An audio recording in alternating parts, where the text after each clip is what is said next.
Hey everyone, welcome to today's episode. We're diving into a security scare that briefly shut down part of Brussels, the political heart of Europe. A suspected bomb threat near the European Union headquarters last Friday led to evacuations and a heavy police response. Fortunately, it turned out to be a false alarm, but it left an unsettling question.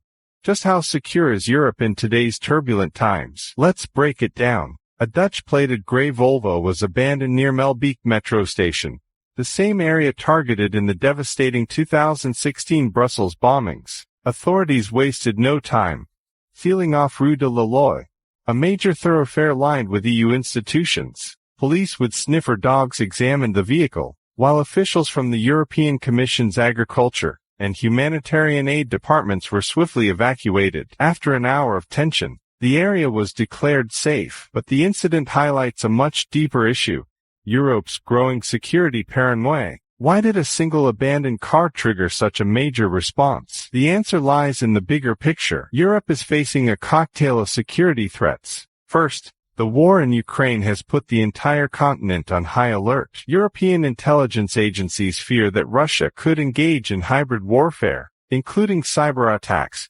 disinformation campaigns, and even covert operations within EU borders. Meanwhile, the ripple effects of the ongoing Middle East crisis have also heightened security concerns. Just last year, French authorities foiled a terrorist plot targeting Paris, and Germany stopped an attempted attack on Frankfurt Airport. Belgium, still haunted by the 2016 bombings, remains particularly sensitive to potential threats. Beyond external dangers, Europe is struggling with internal divisions. The rise of far-right and far-left movements, fueled by discontent over immigration policies, economic instability, and social unrest, has led to increased security incidents. Take Sweden, for instance.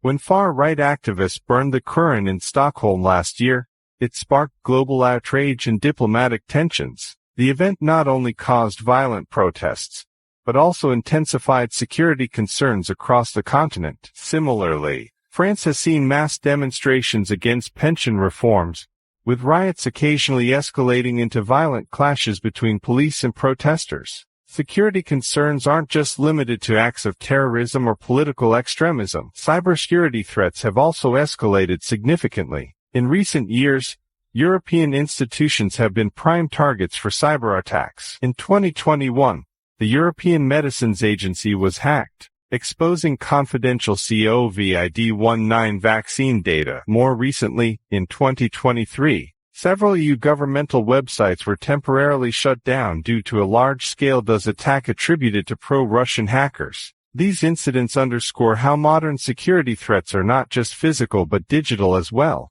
requiring a multi-layered response from governments and security agencies. So, where do people stand on this issue? Governments and security agencies argue that vigilance is necessary. EU officials say that heightened security measures are essential in an era of unprecedented threats. Josep Borrell, the EU's top diplomat, even warned that Europe is entering an age of uncertainty, where being overly cautious is preferable to being caught off guard. But not everyone agrees. Critics argue that Europe is slipping into a state of perpetual fear, with governments using security concerns as an excuse for expanding surveillance and limiting civil liberties. A 2023 survey by the European Civil Liberties Union found that 68% of Europeans worry about government overreach in the name of security. Britain, for example, has installed over 500,000 surveillance cameras in London alone, one of the highest numbers per capita in the world.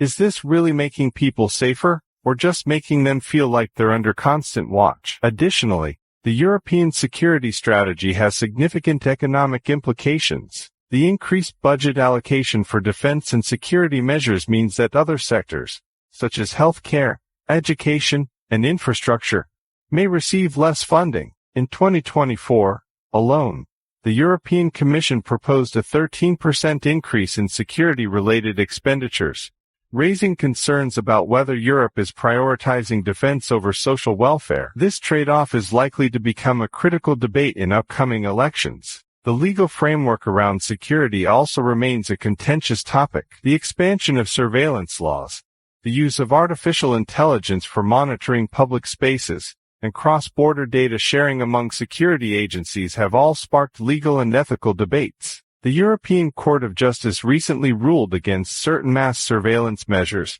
arguing that they violate fundamental human rights. This sets up a potential legal clash between security agencies advocating for broader surveillance powers and human rights organizations pushing for greater privacy protections. So, what's next for Europe's security landscape? Expect more stringent security checks, more AI-powered surveillance, and tighter border controls. The EU is already investing heavily in new security technologies, from facial recognition to predictive policing, but as these measures ramp up, the debate over security versus freedom will only grow louder. With the 2024 European Parliament elections approaching, this issue is set to dominate political discourse. Will hardline security policies gain traction, or will voters push back against excessive state control? One thing is certain.